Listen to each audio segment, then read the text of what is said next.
Good Thursday afternoon, 2 4 o'clock time for Sports4CLE. Thanks for joining us. Browns out in Berea getting ready for that preseason opener Saturday against the Green Bay Packers. Browns on the practice field, actually just wrapped up practice. Myles Garrett having a little fun. Fans available. One of the 6 practices open to the public. So Myles playing a little catch with some of the fans.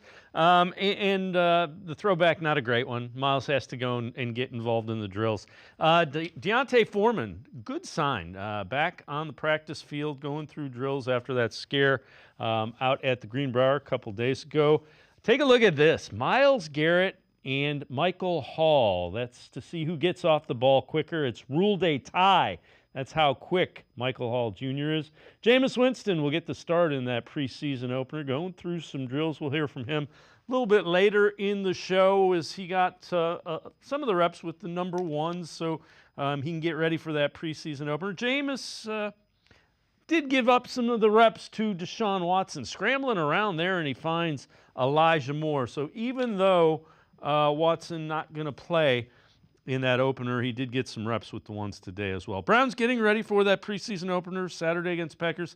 Head coach Kevin Stefanski about what he wants to see against Green Bay. Well, they're keeping score, so you want to win. That's important. It's an opportunity for our guys to compete, and as you know, that's a core tenet of who we are. So, regardless of who's out there, we expect to compete. And the nice part, obviously, in those games, we'll get some different situations in different settings. It'll be live, so it's tackling to the ground. So that's something that you continue to emphasize with your guys. And I know it's not going to be perfect in game one. We don't expect it to be. But I think just the sheer competition of it all is what we're most excited about. Let's welcome in Casey Kinnamon from the Orange and Brown Report, All Eyes on Cleveland podcast, as well as the Barking Browns podcast. Casey, we'll talk more about the preseason game a little bit later. It's good to see D'Onta Foreman back, and you know what? Jameis Winston has looked pretty good. He's kind of overlooked because everybody's worried, and rightfully so, about Deshaun Watson. Jameis Winston's looked pretty good. Yeah, and that's why you bring him in, though. You bring a professional who's going to be ready at the drop of a dime and work hard in practice, push people, be a glue guy. Like everything you bring Jameis Winston in for, is evident every time he gets in front of a microphone. He's a leader, and he's someone who's he gels everyone together, and you never have to question his work ethic. Yeah, the other thing is you want to make sure everybody gets out of this healthy. That's probably the first thing, and they will be cautious about the starters that they play those 10 to 12 snaps. Yeah, it'll be interesting to see who actually gets the reps out there with the first team when they go out there on Saturday. Health is the priority first and foremost. Secondary, I think you look at the operationally, just from the efficiency of the coaches getting the plays in, getting in and out of the huddle, getting to the line in time for your checks, defensive communication on the back end. That's just all the kinks you're working out. These are dry rehearsals, and this is how you get it worked out in the preseason. Yeah, without question. The thing that keeps it's still out there, Brandon Aiyuk still hasn't been traded, still hasn't gotten the new deal that he wants. It's pretty clear he would like to go to the Steelers. The Steelers not giving the trade compensation to the Niners that they want. Browns still lingering. Greg Cosell, NFL Films, really good film breakdown guy. Went back and looked at Aiyuk and took a look at his routes. This is kind of his summation of that. Yeah, and I think that's becoming the feeling about receivers, that unless you view them as special, and of course that's in the eye of the beholder, but unless you view them as truly special, like a Justin Jefferson.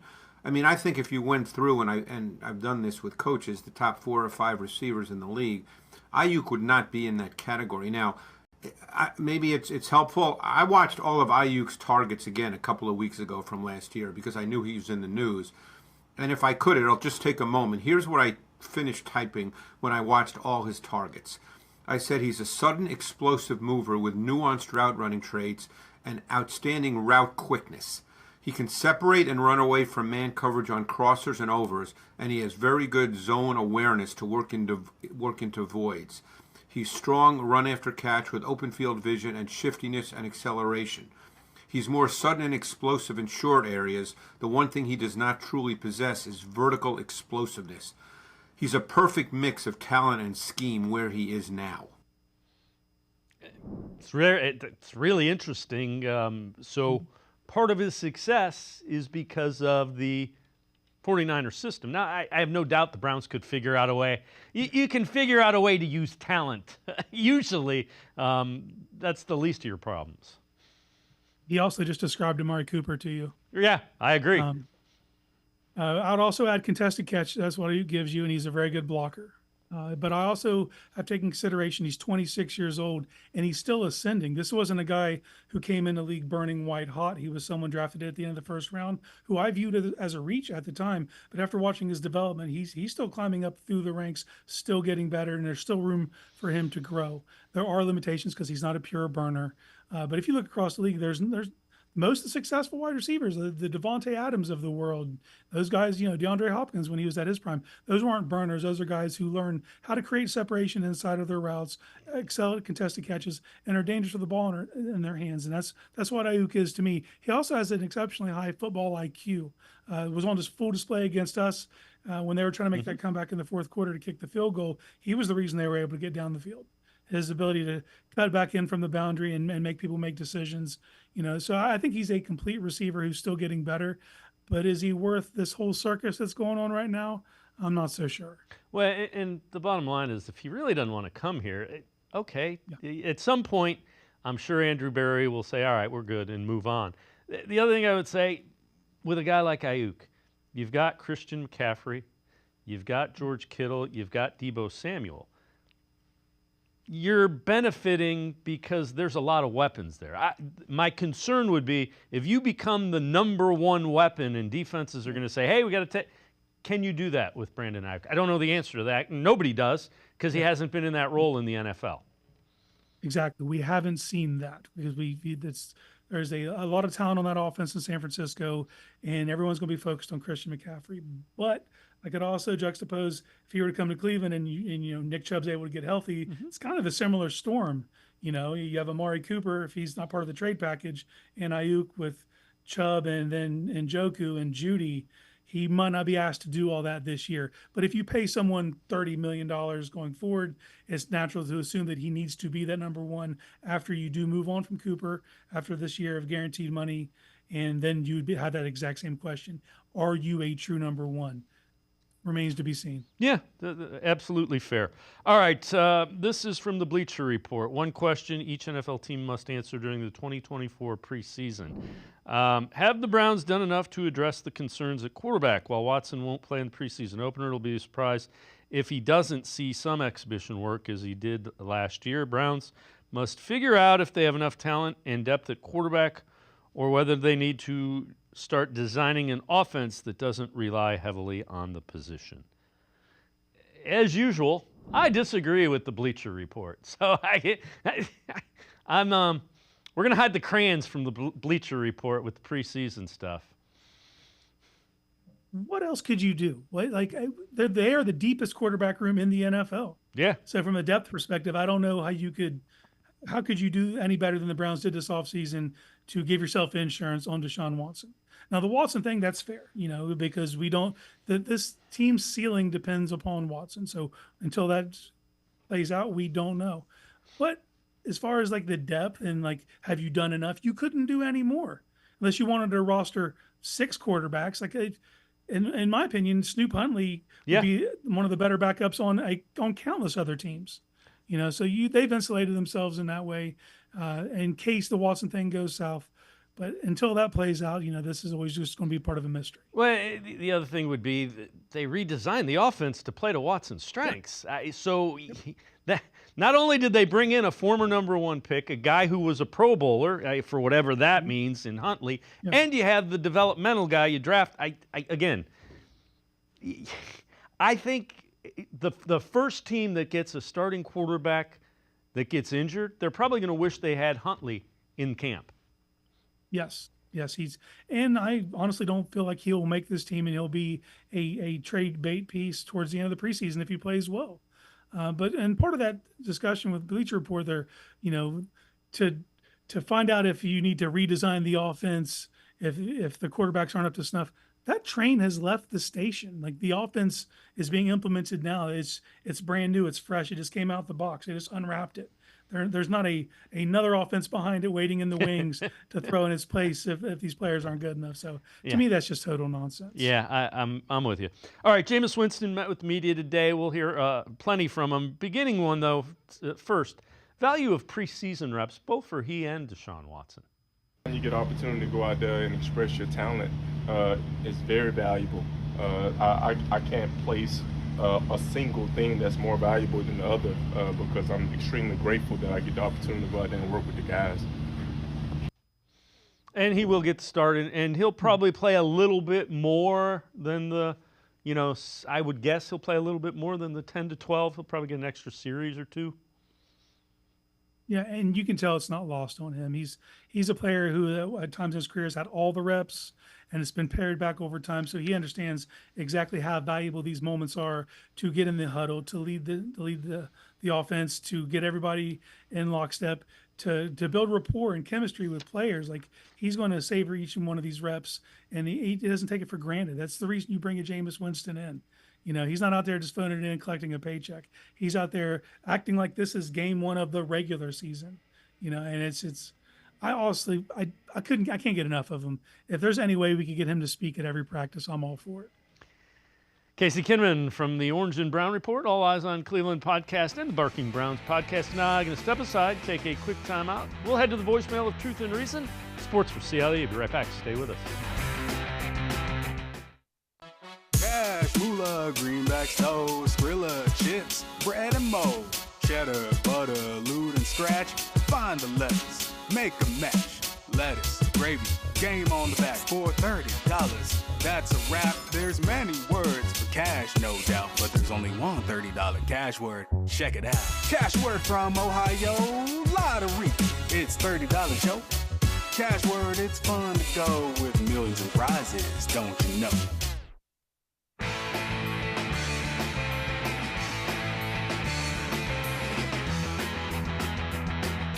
We continue talking Browns with Casey Kinnamon from the Orange and Brown Report. Let's head to the voicemail of Truth and Reason.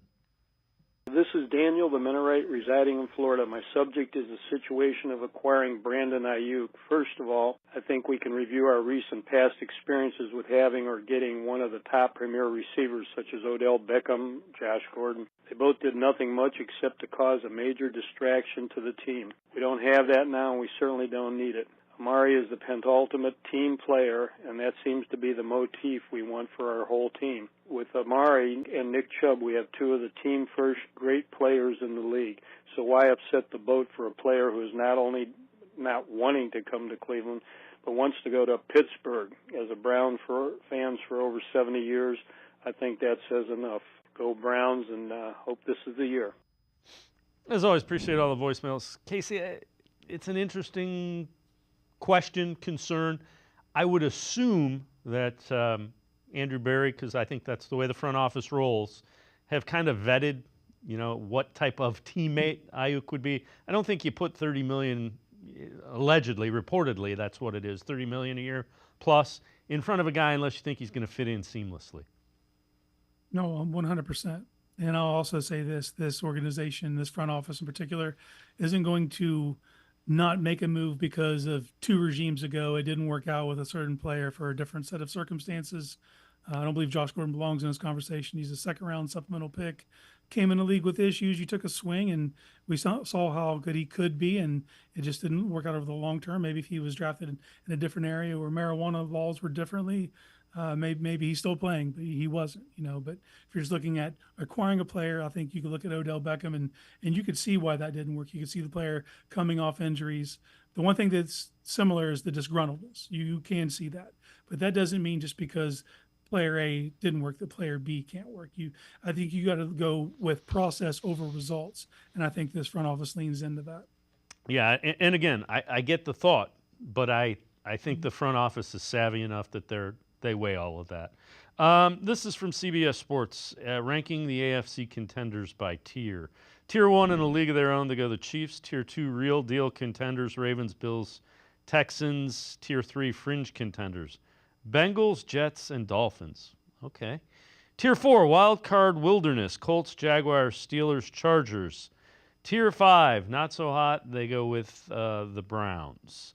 Browns have the defense to contend as their group led the league in total defense. However, Deshaun Watson has been a horrific investment. He is playing like one of the worst quarterbacks in football since he's become a Brown. He's coming off having surgery on his throwing shoulder. Again, those are factual, but I could look at it and say he's also 8-4, and they're redesigning the offense. And he's, again, the question I would have for somebody that writes one of these, tell me a guy who's 28 years old, who hasn't had a catastrophic injury, who's been a Pro Bowler for 3 years, and then fell off the face of the earth. Nobody can do it. Yeah, hey, this is a curious ranking system to me. If you just even look at the tier that's right above Cleveland with the Colts and the Chargers and Jaguars, you're telling me you would take them over the Browns this year in the AFC. That's ludicrous. It's the disrespect of the roster that's been built here. It's just, and we know what it is. We know it's the Watson tax, and they didn't hide it in the article. At least they're laying all their doubts on this one player. And I do believe, like, you could say it's not been a good investment. Okay, I'll agree with you there. I'll go down that road. But to act like he's the worst quarterback in the league, that's just purely not true. Like, it's, the national perception and the public beatings just don't stop. Like, it's, and it's because of the small sample size. I get it. But even if you extrapolate that sample size over the course of a season, he's a mid-tier quarterback. Now, is that good enough for the investment? No, absolutely not. And it's not good enough to get you where you want to go. But to say that it's just this god-awful albatross that's going to stop you from ever doing anything, it's just purely nonsense. Here's the thing, and there's a couple things. They haven't not made any roster moves because of the contract. They also knew there was going to be a suspension year one. So they knew they were looking at year two. Year two got short-circuited by an injury. Let's see what happens. And again, that's the fair thing is he hasn't been able to play like 5 games in a row. Can you imagine even taking a guy like Joe Burrow? All right, you're going to play 2 games. You got to sit out for 3. All right, you can come back in now for 2. You got to sit out for 5. That's not how that position's played. No. And if you just look at the trajectory of his career, he's always gotten better as the season went along, and he's been prevented through injury of not having that, and the suspension, which is self-inflicted. Whole nother discussion. But I just think that when you look at it as a whole, like it's we have to let it play out, and until it does, we're all just in the wind. But there's a thing in sports media where there's an inability to let things play out, and you feel like you have to put everything in a bucket. So right now he's just in this horrible bucket. Like, that just seems to be where everybody wants to deposit him. So he has to play his way out of that to gain that nationally. But I think internally, I don't think the front office feels that way. I think they see him in practice. They see how he works with the receivers. They see how he's being integrated in this new offense, how he's taking leadership into it. And I think they feel pretty good about what's in store for this season. Yeah, well, the other guy that here's Jameis Winston, who's, granted, just been here for training camp up till now. What he's learned about Deshaun Watson in the short time he's been a teammate. Through his whole life, I mean, when you think of the way that he grew up, Deshaun was built for adversity. He was built for resilience. So honestly, I know he respects everyone's opinion, but the most important opinion to him is himself. And I know that he's working through a lot of different things, but man, he's happy. He's poised. He isn't fazed by anything that anyone has to say because he's on a mission to be the best quarterback that he possibly can be. And again, just me seeing when I was that age, and I'm just 2 years older than him, but understanding, man, to whom much is given, much is required. And he knows the magnitude and expectation that a lot of people have for him. But if you think that Deshaun Watson has a lesser expectation than all the fans or all of you have of him, then you're shortchanging yourself, because he has high expectations. He wants to be and will be a Super Bowl winning quarterback. And honestly, that's what I'm here for. And again, Case, it's more of what you were talking about. I've said that before. Watson probably expects more of himself than anybody because he's done what he has done in the past. Yeah, I wish he would be able to completely unplug from the outside noise and just focus on the internal, put the blinders on, because that's what you have to have. And especially at the quarterback position is that self-belief and to know you put in the work and then you expect the most out of yourself and your teammates. And that's how everything rises up. But to have a support system like Jameis Winston, and we said it when they signed him, you could not have a better sounding board for Deshaun Watson. All of us need a Jameis Winston in our lives to believe in us the way he believes in Deshaun Watson. Chef's kiss, man. Jameis Winston for president. There you go. The personal hype man. We all need a hype man, and he's a good one, Yes. without question. Yes. All right, one veteran who could be cut or traded for all 32 NFL teams this preseason. This from USA Today. For the Browns, they say Jack Conklin again. This makes no damn sense. Cap savings, $728,000. I think they paid more for the screens they put in their practice facility than that. Potential replacement, DeJuan Jones, that could happen. High-profile free agent signing has played out just 22 games over the last 3 years. He'll turn 30 before the season begins. Cleveland could opt for savings while plugging in DeJuan Jones into his right tackle spot. They ain't cutting him. They might trade him if they can get a high enough draft pick. But literally, they paid more for the 25-foot screens in their practice facilities than they'd save by cutting them. Yeah, this is such a short-sighted thought. Yeah, save $728,000 and still lose $9.8 in dead cap because it's already prorated in a signing bonus. For a starting caliber right tackle, when healthy, one of the best starting right tackles in the league. The only thing that I agree with is, yes, you already have a guy in place who could take that position. Yeah. But you're not, we've seen how important depth was of offensive tackles. You're not letting go of a starting caliber right tackle just to save $728,000. That is such short-sighted thinking. Could he possibly be traded? Maybe. That is on the table. I still don't think it's likely, though, just because we've seen how they ran through offensive tackles last year, and you can't have enough good ones, and you have a good one in the building. That ain't happening. No, and you know, the thing that's more likely to happen is they sit down and say, look, Jack, we want you to take it slow. We want you to make sure you are, you know, that knee has to be 100%. It can't be 95. It can't be anything before you come back and ease him into it. I could see that. But, yeah, I'm with you. Unless somebody comes and offers him a second or third round pick for Jack Conklin, I don't think they're trading him. Casey Kinnamon and I are going to step aside, take a quick time out. Other side of the break, we'll hear from Jeremiah Owusu-Koramoah. Does he want to remain a Brown? Sports4CLE, be right back. Stay with us. Come back to go forward. Back to learning new things. Back to pursuing your dreams. Tri-C has flexible learning options to fit your life. And every year, more than 1,000 local companies provide Tri-C students with real-world learning. The right education can boost your lifetime earning power by hundreds of thousands of dollars.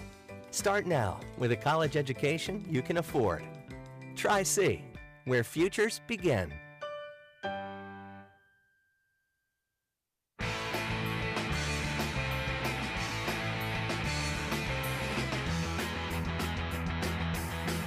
We continue talking Browns with Casey Kinnamon from the All Eyes on Cleveland and Barking Browns podcasts. Jeremiah Owusu-Koramoah, a guy that we continue to heard the Browns would like to extend, get a new contract done. He was on Training Camp Live, NFL Network, talking about what a potential new contract with the Browns would mean. What would an extension mean to stay here in Cleveland for you, given all you've been through? Yeah, I mean, it means everything, right? I think that when it comes down to being in the NFL, you want to be that guy that stays in that same location your whole career, right? Those are the special stories. And the special stories are, obviously, you can go to different places and be successful. But I think it really means a lot, not only to the city, not only to the organization, but to the youth, to the schools, to the region, right? To get drafted there, they taking a chance on you, and you not only taking a chance on them, but being locked in and focused on the same team in the same area that you've been in. So it'll mean everything. Casey, by that, and it's not surprising that was his answer. Sure seems like he wants to be here. I know the Browns want him here. It's a matter of coming to the right dollar figure. It might take some time. He played really well at the end of last year. I could see the front office saying, hey, let's see what happens the beginning part of the year, and when he goes out and plays like that again, I think, we've referred to it. It's kind of similar to Grant Delpit a year ago. Yeah, and similar situations as far as they were considered a first-round talent, and they fell to the second round. But in Koramoah's case, like he fell, he didn't just fall in the Browns' lap. They traded up. That shows they believed in the talent, that they traded up to get a linebacker, which is a position at the time that we didn't think they even valued. Well, they saw the value in Koramoah enough to trade up to go get him.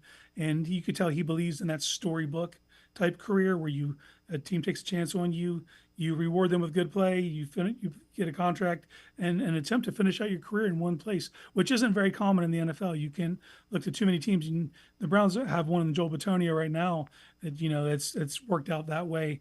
Koramoah is looking for something similar. But to your point, they obviously are at an impasse right now. The Browns wanted to get it done early. We don't know what the hanging point is.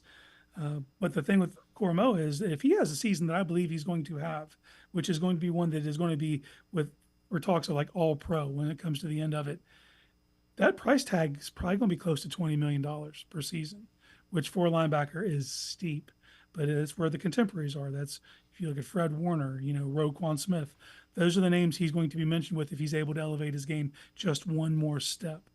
So the sooner you get it done, the better. I'm sure the Browns would feel more comfortable in that 12 to 15 range, but to make that happen, you're going to have to get that done pretty quick, because if it plays out, he's going to be pretty pricey.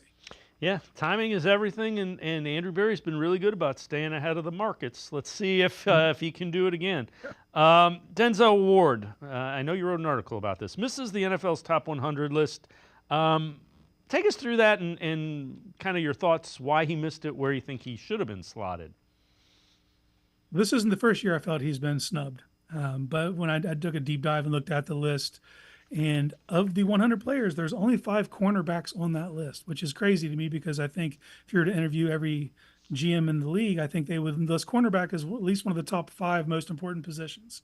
So the fact there's only 5 on the board there, that's kind of concerning. Juxtapose that with wide receiver, which has 20 players on that list.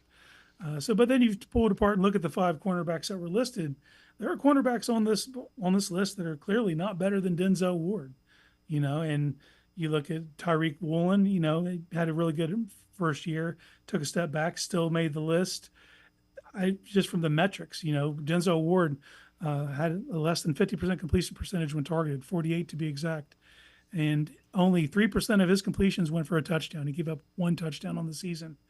These other players are all, close to 8-9% of the completions they give up are touchdowns. The next player on the list, Patrick Surtain, another guy who came in the league red hot, kind of had a little more of an off year. Still, that name's keeping him up there. You keep going up the list. The only part that we start to get to apples to apples comparisons with completion percentage, touchdown percentage allowed, passes defended, would be Sauce Gardner, and he's up at 31. So if you're looking at play-wise, that's who he's on the tier with. To be left completely off the list, to me, is kind of absurd, especially when you consider he's the best cornerback on the best passing defense in the league and still doesn't get that recognition. To me, it's a travesty. Yeah, it has to do something with missing games. Has to. Mm-hmm. But I'm with you. Doesn't make sense. All right, this is from Dog Pound Daily. 3 Browns players who have already locked up roster spots before preseason week 1. Number 1, they go Giovanni Ricci. Ability, he makes this list because of his versatility, ability to play both tight end and fullback. Fullbacks aren't included on every NFL roster. With how much Browns like to run the ball, it'd be smart to have one in Ricci. Siaka Ika. Ika probably makes the team for a few reasons. First, former third-round pick. Not common that they give up on third-round picks just 1 year into their career. Justin Hardy. Hardy's become known as a special teams ace throughout his career. Past season played 83% of the Jets' special team snap. Hardy was brought in to be one of the special teams aces, and more than likely makes the roster as an additional cornerback. Yeah, you know what? I can't argue with any of those. Those do make sense. I would be surprised if any of those 3 don't make it. They would have to, like, if Ika just doesn't look good, or Ricci just doesn't look good, drops a bunch of passes. Otherwise, I think all 3 of those probably make it. Ika's a third-round pick. Yeah, I consider Hardy to be the lock of those three, just because if you look at what they did last year with Mike Ford, he's that same role but better, and they're just giving Bubba a guy. Like, here's your guy. He's going to make the roster as long as he doesn't have an injury. Ika, I think he starts to prove stuff. But so far he's taken all the right steps. I can't say that he's hurt himself in this offseason. He's reshaped his body. The team still feels like they're high on him.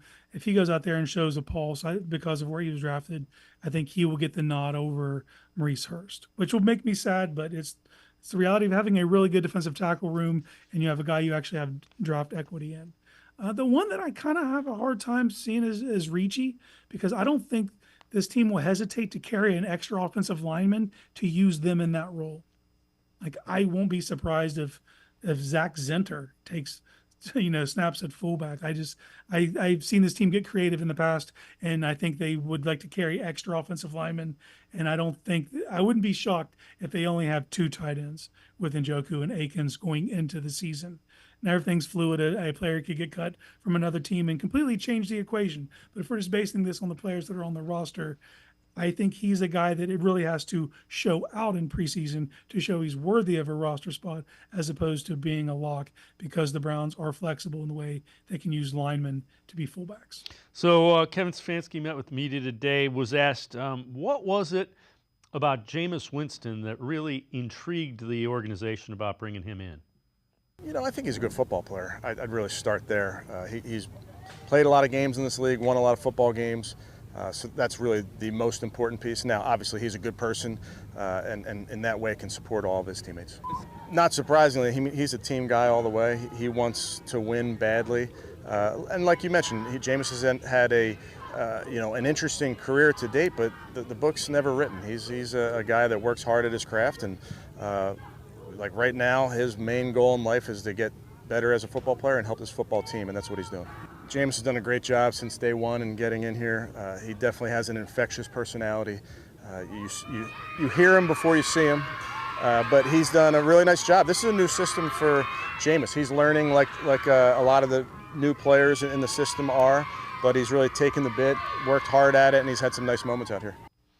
So again, that was today at training camp. What you heard in the background, the players were coming onto the field with some of the younger fans. So that's, but again, I thought the signing of Jameis Winston was really good. And I know people were PO'd about Joe Flacco.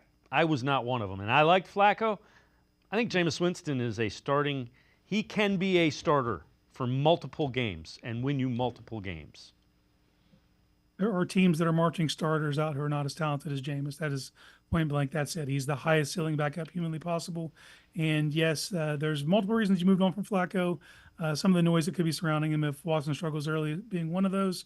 Winston doesn't give you that, but he gives you every single skill set that Flacco had, plus athleticism. He has just strong of an arm, big, strong guy. He's not afraid to attack all levels of the field. His confidence, he might have too much confidence. If that's humanly possible, he's the guy that has it. But I just think that he's the highest ceiling backup. So if things are to go wrong, the plane hits the mountain, and you have to play a backup for the duration of the season, your ceiling is still tremendously high with Winston. Plus all the off-field stuff he can give you as the sounding board for Watson, as a consummate glue guy of a teammate, as another vocal leader, a guy to rally the troops. For me, it is a home run signing.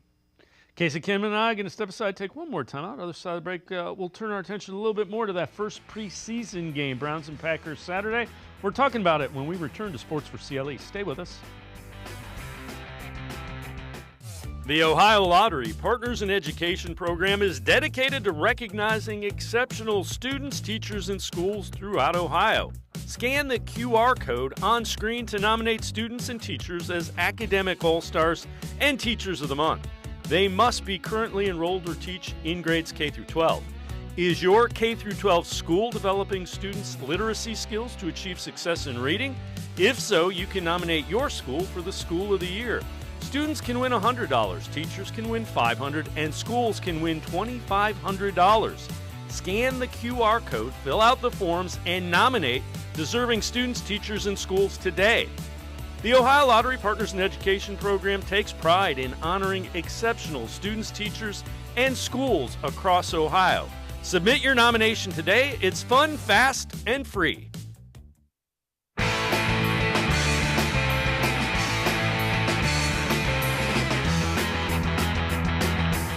We continue talking Browns with Casey Kinnamon from the Orange and Brown Report.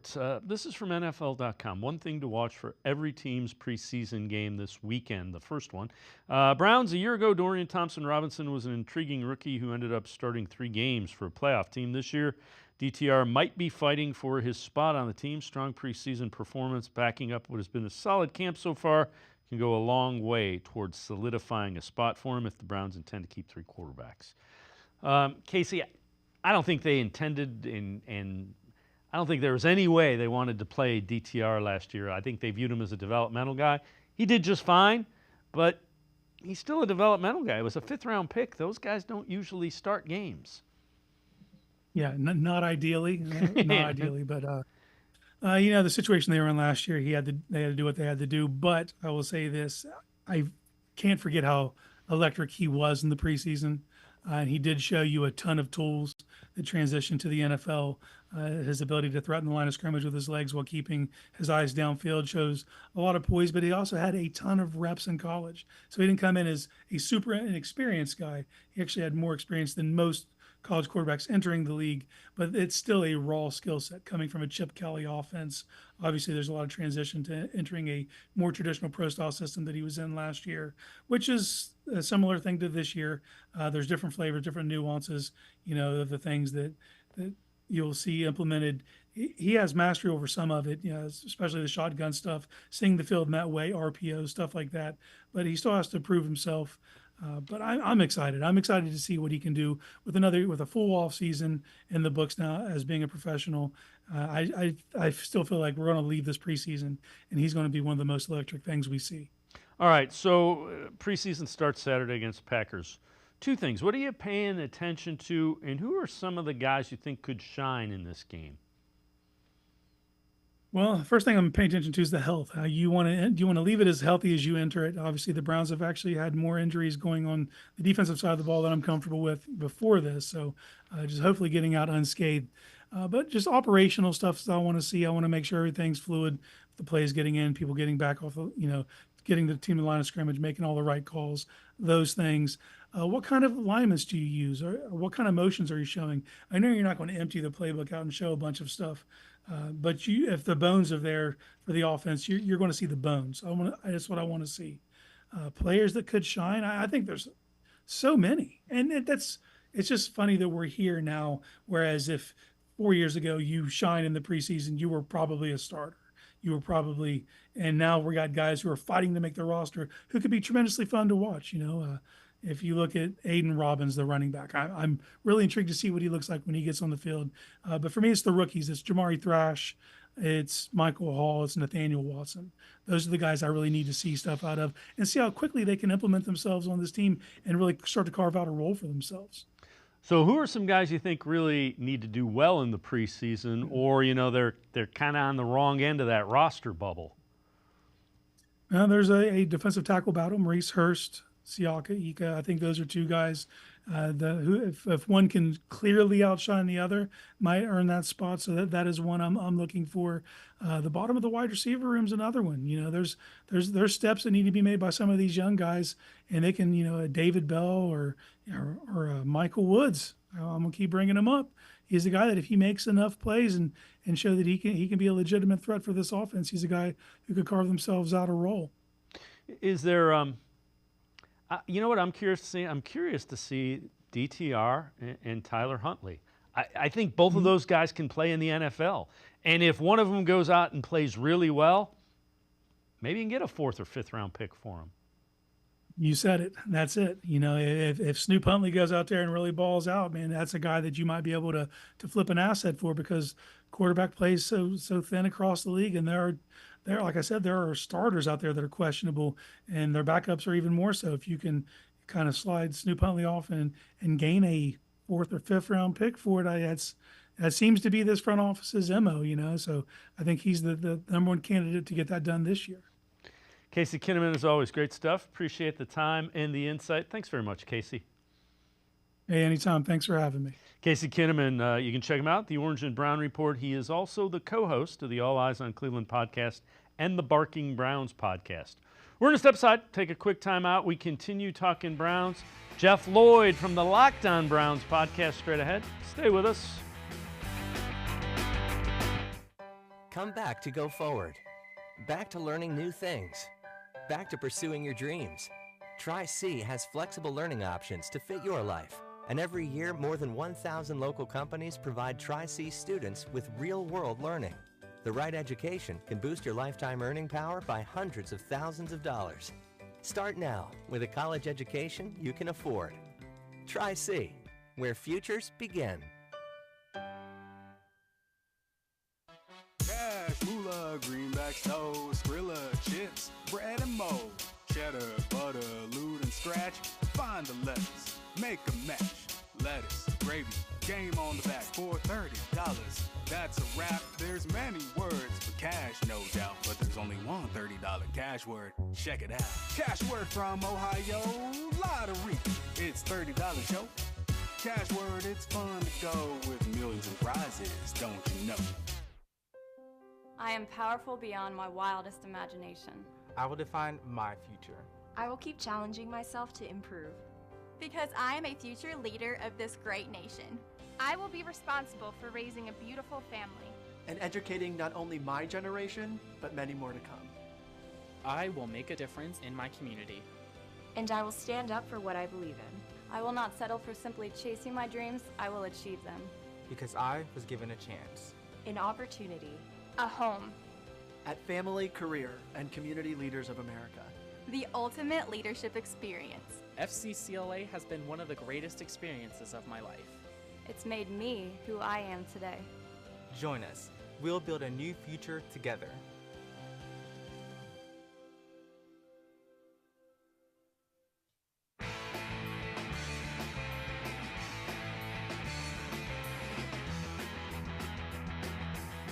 We continue talking Browns on Sports4CLE. I told you earlier in the show, Brandon Aiyuk still a 49er, still holding in, so not practicing with the team. Steelers, his preferred destination, still no deal in place. Browns still on the periphery, probably a long shot at this point. Former NFL general manager Mike Lombardi with his read of the Brandon Aiyuk drama. This is from the GM Podcast Shuffle. Very, very reminiscent of a player who thinks his value is Y and everybody's offering X. And he doesn't want to go to the team that'll come close to Y because he knows that if he goes there, they probably won't win. So, but he won't lower his demands to go to a team that's offering X. So, for example, the Niners, it's reported, have offered him somewhere around $26 million on a long-term deal. Well, that's the market, right? He wants more. He wants to be paid in the top 5. He's not a top 5 receiver, fam. You know that. He's not a top 5 receiver. Mm-hmm. And for all these people that want to say the Niners are blowing it, and again, I understand my son works there. I get that. But I would be saying this whether he works there or not.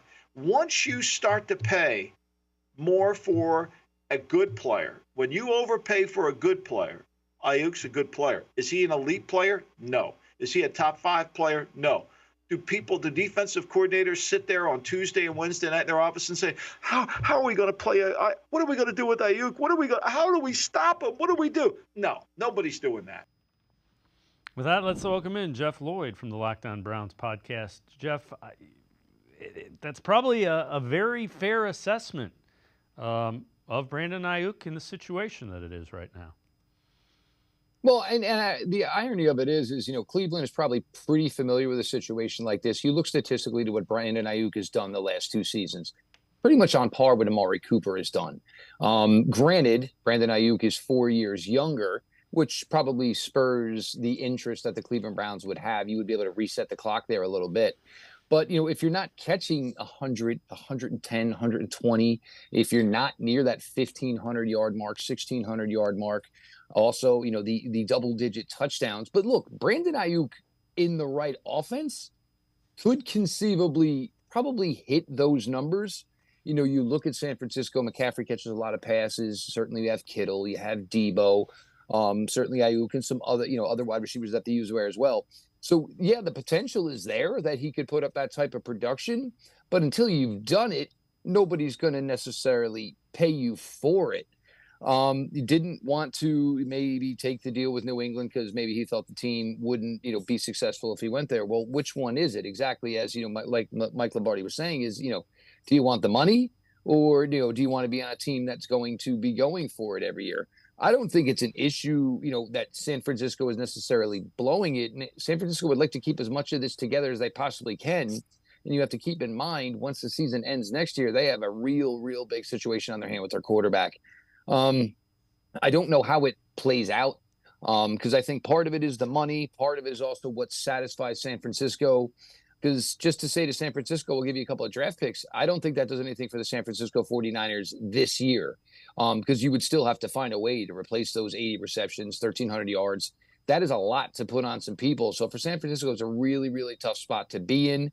I think they really thought they were going to be crossing this bridge more next year than they were going to be this year. But this is with the situation, and this is where it's at.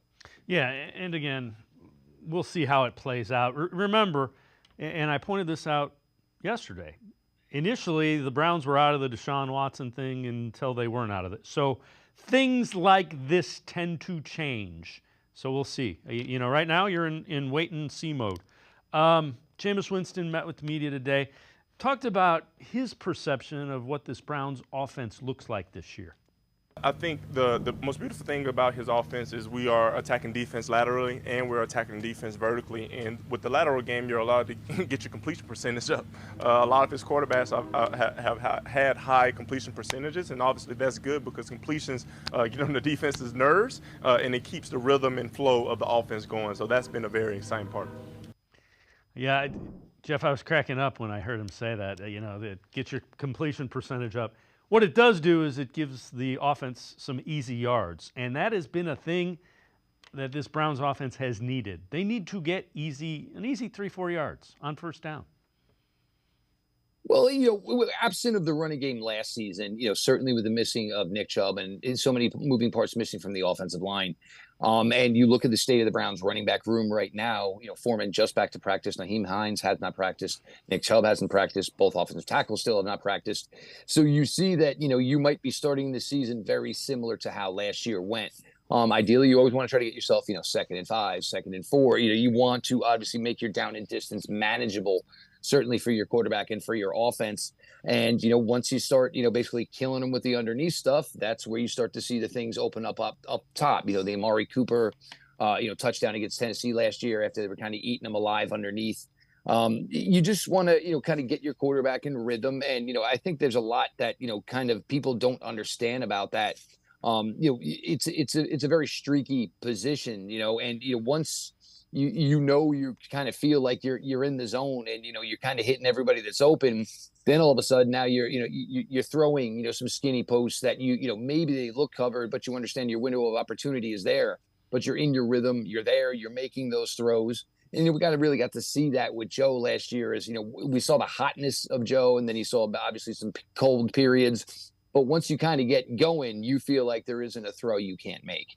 I know you've addressed this on the Locked On Browns podcast. What have you thought of the quarterback play so far in camp? Well, other than the fact that, you see a lot of things just getting blown dead, and that is probably because of the fact that the Browns are missing both their offensive tackles right now. I think everybody has had their moments. I think Deshaun, to his credit, has come back and, he looks the part, certainly looks healthy. The ball is traveling well. Jameis, look, we talked about this. Jameis, in my opinion, very similar to what you had last year in Joe Flacco, just younger. Jameis has the big arm. He's always been a guy where you could always put the offense on him. DTR, I think, you just see the, what you've seen to this point is you see the mobility is there. I think he looks a little thicker, got his body weight up a little bit, some good muscle on him. I wouldn't be surprised if DTR shines again this summer, much like he did last summer, which certainly led to, the Browns putting Josh Dobbs on the trading block when they did. Huntley is probably a guy that maybe is going to play for maybe that role this summer. If he looks good, if he plays well throughout this summer, could be a situation where the Browns, come cut down, there could be a team that's saying, look, Tyler Huntley with a lot of experience isn't the worst option in the world to be your third quarterback. God forbid you don't ever want him to play necessarily, but he's not a terrible option to have. So I think they've looked good. I think the biggest part is you're playing against a lot of, the starting part of the secondary. You've seen Miles come in and possibly, certainly blow up some reps really quickly to this point. I think the quarterbacks are going to look well. So, Saturday against Green Bay, I think the quarterbacks are going to look well through the preseason, but that's the look you're getting out of these practices when you're going against a team and against a defense that most people in the NFL thought was either the best defense in the NFL last year or at least top 2 or top 3. Jeff Lloyd from the Locked On Browns podcast, and I'm going to step aside, take a quick timeout. Other side of the break, we'll turn our attention more to that first preseason game Saturday against the Packers. Sports4CLE, we'll be right back. Stay with us. Cash, moolah, greenbacks, toast, Skrilla, chips, bread and mold, cheddar, butter, loot and scratch, find the letters, make a match, lettuce, gravy, game on the back for $30. That's a wrap. There's many words for cash, no doubt, but there's only one $30 cash word. Check it out. Cash word from Ohio Lottery. It's $30 show. Cash word, it's fun to go with millions of prizes, don't you know?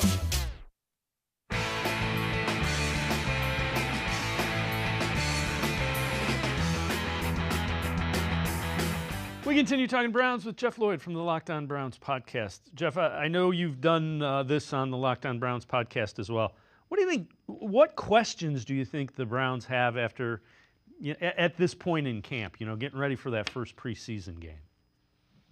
I think a lot of it has to do with the health. I mean, not to sound like it's getting late, but, we are less than a month away from the opener. And we do not have either starting offensive tackle off the PUP list. Nick Chubb, I think some people, think he'll be. I'm not sure he will be. But you don't have Dante Foreman. You don't have Naheem Hines. As of right now, the only running back that you think is going to make the 53-man roster that's doing anything is Jerome Ford. That certainly causes you, some pause and hesitation. I probably feel a little bit better about the defensive line and the guys that aren't there just yet. Tomlinson, the veteran rest certainly coming off the knee scope makes sense. Shelby Harris, there's no reason to push Shelby Harris. It's not like he's coming in and he's going to be a guy that's going to take 50 reps. But you'd like to start to get some answers to when these guys are going to be available. And I don't think it's completely out of the question to start asking, are Jack Conklin and Jed Wills going to be ready to go week 1 when you play a player against a caliber of a player like Micah Parsons? To go from, August 9th, 8th, whatever it is, to not doing anything. And then, when are they going to make it back? And when are they going to start working on, certainly getting their stamina back up, getting the reps back? And, it's a question right now for me, maybe not a major question, but, are these guys, hopefully both of them, maybe one of them, when are these guys going to be back and going to be ready to go? Because we haven't heard anything yet. And, we've heard some things on some guys where it's, a couple days, he's got an issue. But for either one of those guys, we really haven't heard anything to this point. So you're telling me, your offensive tackles are DeJuan Jones, which I think we're all okay with. James Hudson, maybe not so much. And your running game week 1 right now consists of perhaps Jerome Ford and John Kelly, Aiden Robbins. And if those guys, when they do get released, because they're going to get released, make it to the practice squad. All right. So along those lines, this is from Dog Pound Daily, 3 players whose job is on the line preseason week 1. Number 1, they go running back, John Kelly, who you mentioned has been on the practice squad a couple of times. Number 2, Wyatt Davis, guard. And number 3, Michael Woods, the second wide receiver. Woods is a guy that's really intriguing. I think they liked him a lot before he got hurt. He put on a boatload of upper body muscle. I mean, he looked like a different guy when he came back from that injury. Yeah, I mean, this is tough for all 3 of these guys. We'll start it in order. Wyatt Davis, first things first, is who the 2 starting guards are for the Cleveland Browns. Zach Zinter is going to make this team. Then you get to the spot where you have Michael Dunn, who's been a holdover here for a few seasons now. Also, undrafted free agent Javion Cohen, who a lot of people thought was going to be a guy that was drafted. The Browns really, really liked him, made a solid offer, a strong offer to get him here to camp.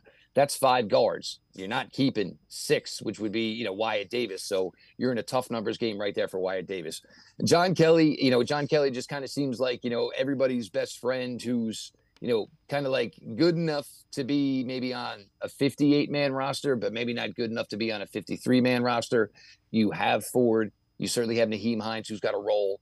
You certainly have Dante Foreman, Nick Chubb, whenever, that party gets, rekindled and restarted and Nick makes his, eventual return to this team. Michael Woods, the problem there is, again, it's Amari Cooper. It is Jerry Jeudy. It's Elijah Moore. It's Cedric Tillman. It's Jamari Thrash. It's David Bell. That's 6 guys right there. James Prochet, they like as a return guy. There's 7. I'm not even sure they're going to keep 7. So you get to Woods and you're talking wide receiver 8. You just don't have that many roster spots in the NFL. Maybe he makes it through. Maybe he goes to the practice squad, and he would be an advantageous guy to have because he would know the system really well for being here for a while. So God forbid he did have to suit up one game. He'd be more than willing and ready to go. But, that's what happens when your roster greatly, greatly improves like the Browns has over the last few years. You're going to end up in these tough decisions where these guys don't have a shot at making your roster, but it doesn't necessarily mean the time in the NFL is over. No, it's the sign of a really good organization or an improving organization, about to be a really good organization. Jameis Winston will get the start at quarterback. Are you surprised that Deshaun Watson is not going to play week 1? And would you play him, assuming he's healthy, like we've been told he has been? I don't think it's my question on Deshaun Watson's health. I think it's my question on who's playing left tackle and right tackle for the Cleveland Browns. You have to be cautious with this with Deshaun. Look, you don't want to say, guys injury prone, but what happened to him last year, and he did get dinged up a couple of times, and we all know the scenario, what happened after the Baltimore game, and that was it. We didn't see him after that. He is a very important commodity. He is a $230 million commodity. Everybody knows this. And it's not that the Browns don't have value in Jameis Winston, but to think that you made this investment in Deshaun Watson, everything is about getting him to play 17 games or damn near 17 games. And to put him out there, and we don't know who Green Bay's playing or who Green Bay's not playing, but God forbid, he takes a shot, in what would be the first, 5, 6, 7 minutes of the first preseason game. And all of a sudden now we had to reset the clock on his availability, even if it was just for a short period of time. It wouldn't be a very advantageous scenario. I don't think they were going to play him regardless. And it's always going to be different now that we're only down to 3 preseason games, certainly. But I think that is the biggest reason why. Plus, Jameis is getting here. Jameis is, if he is going to be your backup and your backup has had to play a significant amount of time the last couple of seasons, you want to make sure he's acclimated and you want to make sure he's got a rapport with the receivers he would be working with, on any potential game day. So, there's a lot of factors there, but, I do think the fact that, Jedrick Wills and Jack Conklin are spectators is probably the number one reason why that decision was made. Yeah, that is a fair assessment of the situation, I would say. What are you going to pay close attention to in the first preseason game? I'm actually excited because we're at a point, where a lot of these guys who over the last couple of years have been 2nd and 3rd round picks for the Cleveland Browns, it's their time now. Not really any of them guaranteed basically a starting job necessarily, but you want to see where Mike Hall is at. Siaki Ika, this is a big spot for him.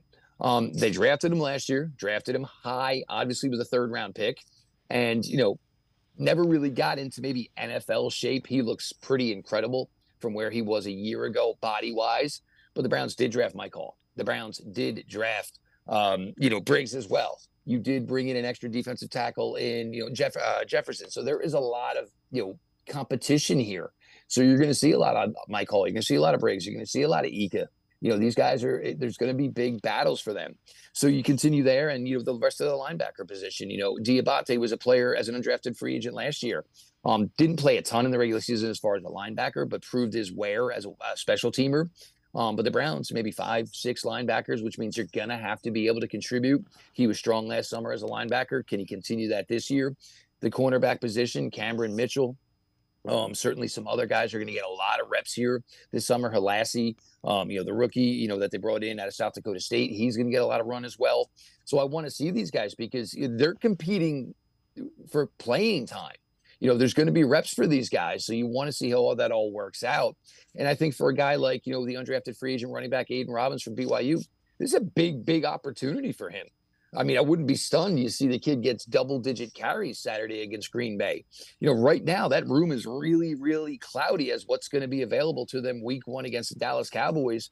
And, if he can be ready to go and ready to contribute and start strong, they're not going to forget about you if you keep contributing. As other guys start to phase their way back in, that's great. But you're not going to forget that, this kid maybe had a really strong summer for you. So I think there's a big opportunity for him as well. Jeff Lloyd from the Locked On Browns podcast, as always. Great stuff. Appreciate the time and the insight. Thanks very much, Jeff. All the best, Dave. Can't wait for Saturday.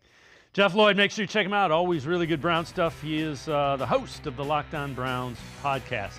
That'll do it for this edition of Sports for CLE. We will see you back here tomorrow at 4 o'clock.